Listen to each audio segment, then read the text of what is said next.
गृहस्थी किस किस को बढ़िया चलानी है, किसको गृहस्थी में खुश रहना है। यदि गृहस्थी में खुश रहना है और गृहस्थी की गाड़ी बिंदास चलानी है तो परिवार की कुछ बातों को इग्नोर करना सीखिए।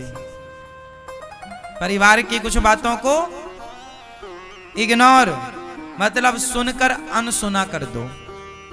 भाई सास ने कुछ कहा है, कोई बात नहीं, सास है तुम्हारी, माँ है, डांटेगी भी बेचारी, उसका अधिकार भी तुम पर। हम आपको डांटेंगे तो डांटने का अधिकार होगा हमारे पास आपको डांटने का, तब ना हम आपको डांटेंगे। कोई राह चलते आदमी को हम थोड़ी डांटेंगे। आप जितने लोग यहाँ बैठे हैं आप सबको मैं डांट सकता हूं क्योंकि मुझे आपको डांटने का अधिकार है। जो राह चलता होगा उसको थोड़ी मैं डांटूंगा। भाई आप हमारी बात सुन रहे हैं, समझ रहे हैं, इज्जत कर रहे हैं तो हम आपको डांटेंगे जहां आप गलत होंगे। आपको हो सकता है कि मेरी बात का बुरा भी लग जाए, जो कि लगता भी होगा कई बार, लेकिन हमारा अधिकार है कि हम आपको इस बात का ख्याल ना करें कि आपको मेरी बात बुरी लग सकती है। बुरी लगे तो लग जाए, पर जो सत्य है वो मुझे समझाना चाहिए। उसी तरह सास का अधिकार होता है अपने बेटे पर, अपनी बहू पर, हाँ या ना।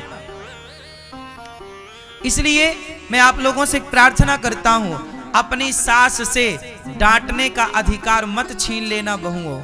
सास है, डांट रही है तो खुश हो जाओ मन से कि चलो माँ है, कुछ कह रही है, कोई बात नहीं, क्या बिगड़ना, कह ही तो रही है। अच्छा कहे बुरा कहे ये तो उसके अपने संस्कार हैं कि वो किस तरह की बातें कर रही है, लेकिन आपका अपना भी तो एक संस्कार है कि आप रिप्लाई क्या कर रहे हैं। जरूरी नहीं है कि आप हमारी तरफ कीचड़ फेंक रहे हैं तो हम भी आपकी तरफ कीचड़ फेंकें। क्या समझदारी क्या है कि आप हमारी ओर कीचड़ फेंक रहे हैं तो हम खड़े हैं तो आप कीचड़ फेंक रहे हैं। समझदारी यह है कि वहां से चुपचाप निकल जाओ। जो बातें आपको पसंद ना हो उन बातों से निकल जाओ, दूर, इग्नोर कर दो, कोई बात नहीं। इन बातों में मुंह लगने की जरूरत नहीं है। कई बार चुप रहना बहुत बड़ा इलाज होता है। चुप रहना बहुत सारे झगड़े को बचा लेता है चुप, लेकिन आपको चुप नहीं रहा जाता, इग्नोर नहीं कर सकते हर बात ना। कोई बात, छोटी छोटी बातें पति को मत बताया करो। आप लोग हमेशा, अच्छा एक बात, एक सवाल करूं आपसे, पत्नियां हमेशा 90% स्त्रियों का स्वभाव बता रहा हूं, आप कितने सहमत हैं कितने नहीं, 10% को मैं छोड़ता हूं, वो 10% में आप सब हैं। 90% स्त्रियों का स्वभाव ये होता है कि वो अपने पति से अपने सास की, अपने ननंद की, अपने भाभी की गलत बात तो शेयर करती है यदि उन्होंने कुछ गलत कह दिया, गलत व्यवहार कर दिया, लेकिन 90% स्त्रियां अपने पति से कभी अपने सास की, भाभी की, अपनी ननंद की तारीफ नहीं करती कि सुनो भाभी बहुत अच्छी है, माँ बहुत अच्छी है। हमेशा वो क्या बात करेंगे, तुम्हारी माँ ऐसी है, तुम्हारी माँ ऐसी है, ये किया, ये व्यवहार किया, तुम्हारी भाभी ऐसी है, तुम्हारी बहन ऐसी है, देखो नागिन की तरह डसती है तुम्हारी बहन, ऐसा किया। अच्छा ये बताओ, इससे रिश्ते चलेंगे क्या? रिश्ते इन बातों से नहीं चलेंगे, लिख लो। रिश्ते चलाने के लिए इन गंदी बातों को इग्नोर करो और सदा अपने पति से, अपने सास की, अपने भाभी की, अपने ननंद की, क्या आपका दिल इतना बड़ा है कि तुम्हारी सास गलत है, ननंद गलत है, फिर भी आप उसकी गलतियों पर ध्यान ना देकर आप उसकी अच्छाइयों पर ध्यान दे रहे हैं कि ये देखो ये अच्छी। यदि व्यक्ति की एक बात बुरी है, एक बात गलत है, तो कुछ अच्छाइयां भी तो होंगी, लेकिन आप लोग ना अच्छाइयों को इग्नोर करते हैं और बुराइयों को। जैसे मक्खी पूरे शरीर में वहीं जाकर बैठती है जहां घाव होता है, ऐसे कुछ लोग केवल आपकी कमी, बुराई ढूंढते हैं। ऐसे में आपका पति एक दिन सुन लेगा, 2 दिन सुनेगा, 3 दिन सुनेगा, 4 दिन सुनेगा। जब आप हमेशा उसकी माँ, उसकी बहन, उसकी भाभी की बुराई करोगी तो फिर वो आपके घर वालों पर उंगलियां उठाना, तेरी माँ कौन सी अच्छी है, तेरा भाई कौन सा अच्छा है, जबकि आपके भाई और आपकी माँ बहुत अच्छी हैं। वो ये बोलना नहीं चाह रहा लेकिन आप गुस्सा दिलाती हो। आप समझते नहीं हो, पुरुष आदमी काम करके लौटता है, मार्केट बाजार की बड़ी झंझट होती है, 1000-500 रुपए आदमी कमाता है तो वो कमाने के लिए बहुत पसीना बहाना पड़ता है, बहुत काम करना पड़ता है, बहुत सुनना पड़ता है। वो सारा टेंशन लेके घर आता है कि पत्नी प्यार से पानी पिलाएगी, प्यार से भोजन कराएगी, तो आप प्यार से हंसते हुए, पति आए तो वेलकम हंसते हुए करो ताकि वो आधी टेंशन तो तुम्हारी हंसी खुशी देखकर भूल जाए। लेकिन आप बिल्कुल ऐसा मुंह बनाए रहते हो। पति को लगा ये आज कुछ गड़बड़ है, पति लोग भी समझ जाते हैं कि आज इसका मूड क्या है। फिर पूछते हैं क्या हुआ आज, नहीं नहीं क्या बताएं हम, क्या होगा बताने से, पहले भी तो बताएं, अरे कुछ तो बताओ, अरे वो आपकी माँ। हाँ, फिर वही गाना माँ, भाभी और ननंद का। आदमी कितना सुनेगा, फिर आदमी गुस्सा हो जाता है पुरुष। फिर तुम्हारे बाप पर उंगलियां खड़ा के, तुम्हारा बाप कौन सा अच्छा, तुम्हारी माँ। फिर आपको और चंडी चढ़ जाती है, अरे हमारी माँ को कह रहे हो। लो भैया, यहीं से झगड़ा स्टार्ट होता है,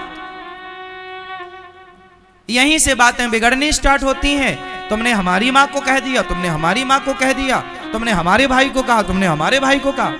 लो भैया, गुस्सा आया, माँ को माँ वो आपके दामाद जी अच्छे नहीं है, हाँ बहुत डांट रहे, बहुत परेशान। हाँ बेटी आजा, माँ और 3 में 13, आजा बेटी। लो भैया, बेटी चली गई। अब 2 दिन बाद पति का फोन, अच्छा सॉरी, आ जाओ तुम घर वापस। माँ माँ फोन आया है उनका, क्या कहूं, बोल दे नहीं आऊंगी, जब तक दामाद जी नाक रगड़ते नहीं आएंगे तब तक नहीं भेजूंगी। अब ये माँ और आग में घी डाल रही है, ये कह रही है दामाद जी जब नाक रगड़ते आएंगे तब बेटी भेजूंगी। मतलब ये आजकल की मॉडल सासें क्या चाहती हैं कि मेरा दामाद नाक रगड़े। और आप कैसी पत्नी हो कि अपने पति को अपने घर परिवार में अपमानित करना चाहती हो। छोटी छोटी बातें आप ही संभालो। आपकी मां, आपका पिता कुछ नहीं करेंगे। आपकी मां आपका पक्ष तो लेगी, हर मां अपनी बेटी का पक्ष लेती है, लेकिन एक बात बताओ, बेटी का पक्ष लेने से भी कई बार बेटी का घर बिगड़ जाता है। हाँ या ना? इसलिए दामाद बुरा है, पति बुरा है, समझाओ, प्यार से कहो, सिखाओ। लेकिन अपमान ना तो पुरुष लोग पत्नी का अपमान होने दें, आप भी अपनी पत्नी का अपमान, ना तो आपकी मां अपमान करे आपकी पत्नी का, हाँ थोड़ा बहुत डांटना चलता है, ना तो आपकी बहन अपमान करे आपकी पत्नी का, अपमान नहीं। मैंने पहले भी आपको कहा है साहब, छोटा मोटा बोल मन मुटाव तो चलता है, पर अपमानित मत कीजिए किसी को, वरना आदमी आपका सम्मान भूल जाता है पर आपका अपमान नहीं भूलता। और यही छोटी छोटी बातें भविष्य के लिए पांव का कांटा बन जाती हैं, गले की हड्डी बन जाती हैं। इसलिए गृहस्थी चलाने के लिए कॉलेज यूनिवर्सिटी की डिग्रियां काम नहीं करेंगी। गृहस्थी वही चला पाएगा जिसको गृहस्थी चलाने का जीवन में माँ बाप ने संस्कार दिया होगा, अनुभव पाया होगा, वो चलाएगा। डिग्रियों के बल पर आप सोचें कि गृहस्थी चल जाए, तो डिग्रियों के बल पर गृहस्थी नहीं चलेगी। आज के जमाने में तलाक क्यों हो रहे हैं? क्योंकि लड़का लड़की के अंदर जरा भी सहनशीलता नहीं है, 2 बातें बर्दाश्त कर नहीं पाते। लड़कियां पहले ही, शादी के पहले ही मन बना लेती हैं, मैं अपनी सास की बिल्कुल नहीं सुनूंगी, मैं अपने पति की क्यों सुनूं। अब जब आपने पहले ही मन बना रखा है कि मैं क्यों सुनूं, तो लिख लो तुम्हारी शादी नहीं चलेगी, तुम्हारी गृहस्थी नहीं चलेगी। गृहस्थी उनकी चलती है जहां दो बातें वो पचा लेते हैं, दो बातें सुन लेते हैं, उनकी गृहस्थी चलती है। सहनशीलता चाहिए। क्या चाहिए? गृहस्थी में क्या चाहिए? जोर से। पत्थर भी जब मूर्ति बनता है तो पत्थर भी, सामान्य पत्थर भी सहता है। बताओ क्या सहता है? चोट। किसकी चोट? मूर्तिकार के द्वारा छैनी और हथौड़े से चोट मारी जाती है उस पत्थर पर, और वो हर चोट को सहता है। उस पत्थर के आंख में छैनी चलती है, मुंह में हथौड़ा चलता है, हाँ या ना? चलता है। हर चोट को वो पत्थर सहता है। जो पत्थर चोट सहता है वो भगवान बन जाता है, और जो पत्थर चोट खा के टूट जाता है उस टूटे हुए पत्थर पर लोग नारियल तोड़ते हैं, वो भगवान नहीं होता। लोग उस पत्थर पर पांव रखकर जूते का बंध बांधते हैं, क्योंकि वो पत्थर चोट सह नहीं पाया। चोट सह गया होता तो भगवान बन जाता, नहीं सह पाया तो पांव के नीचे आ गया। जीवन में महान वही बनते हैं जो समाज में सहनशील होते हैं, दो बातें सहते हैं, दो बातें बर्दाश्त करते हैं। आपके अंदर यदि दो बातें सहन करने की क्षमता है तब तो आप विवाह कर लेना। यदि आपके अंदर दो बातें सहन करने की क्षमता नहीं है तो अभी विवाह मत करना। अपनी बेटी को ये पाठ जरूर पढ़ाना कि बेटा दो बातें सुनना, क्योंकि आज सुन लोगे तो कल आपके लिए अच्छा होगा, कल आपके लिए अच्छा होगा। आपके लिए ही है ये सब कुछ। दो बातें सुनोगे तो अच्छी चलेगी गृहस्थ, वरना फिर तलाक ले लो, दूसरा पुरुष मिलेगा। क्या भरोसा कि वो तुम्हें बिल्कुल प्यार ही करेगा? वो पसंद नहीं आया तो तीसरा। तो ये चरित्रहीनता है जो कि आप पुरुष बदलते रहो। हमारे भारत का कल्चर ये नहीं है कि आप अपने पति को छोड़कर और गैर पुरुष को अपना पति मान लो। आजकल हो रहा है, पुनर्विवाह होता है, लेकिन शास्त्र इसकी आज्ञा नहीं देते। लोग कर रहे हैं, ठीक है, आज की मांग है, डिमांड है, कहाँ रहे कैसे रहे, गृह जीवन चलाने के लिए एक जीवन साथी चाहिए, ठीक है, लोग कर रहे हैं। पर ये विधान जो हो रहा है शास्त्रोक्त नहीं है ना। इसलिए जो पति है जैसा है उसके साथ अब निभाया जाए। इसलिए शादी के पहले खूब छानबीन करो, शादी के पहले खूब छानबीन करो, और विवाह हो जाने के बाद तो आपका पति आपका देवता है। क्यों जी? शादी के पहले खूब पत्नियों की छानबीन कर लो, खूब देख लो, बिना मेकअप के भी देख लो, घूर घूर के, क्योंकि बाद में ना बोलना कि काली हो इसलिए तुमसे प्यार नहीं हो रहा है। बहुत सारे केसों में ऐसा हुआ, शादी के बाद लड़के ने बोल दिया कि ये लड़की काली है, हम इसके साथ नहीं रहेंगे, काली है, इसके चक्कर में तलाक हो गया। तो सवाल ये खड़ा होता कि पहले अंधा था क्या, देखा क्यों नहीं?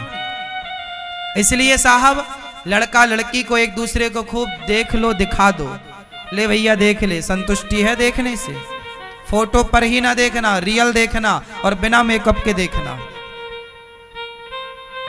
हाँ या ना? क्योंकि मेकअप पे हमेशा तो रहोगे ना आप। पति देखेगा एक दिन दो दिन तो मेकअप पे देखेगा, मंडप में शादी के समय तो सब मेकअप पे देखते हैं, पर तुम्हारे घर वाले को तो सदा तुम्हें बिना मेकअप की देखना है। तो एक बार अपना बिना मेकअप के भी पति देवता को दर्शन दिया करो शादी के पहले, कि देख लो ऐसी है हम। नहीं मेकअप पोत के लड़की गोरी हो जाती है, और जब मेकअप छूटा तो लड़का बोला अरे तो गोरी थी काली हो गई, अब नहीं करेंगे इससे शादी, इसके संग नहीं रहेंगे। तो जैसी हो पहले ही दिख जाओ, हाँ या ना? रिश्ता बन जाए फिर उसे निभाओ। रिश्ते सबके भगवान तय करते हैं, ये बात सही है, हमें और आपको निभाना होता है। इसलिए रिश्तों को बहुत तरीके से निभाना चाहिए। आप में से कितने लोग इस बात से सहमत हैं कि गृहस्थी में यदि छोटी छोटी बातों को आपने इग्नोर करना सीख लिया और हर बात का रिप्लाई ना देकर चुप रहना सीख लिया तो आपकी गृहस्थी लंबी चलेगी। बात सही है। और दूसरा फॉर्मूला गृहस्थी का कि आपके अंदर सहनशीलता यदि है तो भी आपकी गृहस्थी लंबी चलेगी। कितने लोग इस बात से सहमत हैं कि यदि सहनशीलता आ गई तो गृहस्थी लंबी चलेगी, कोई दिक्कत नहीं है।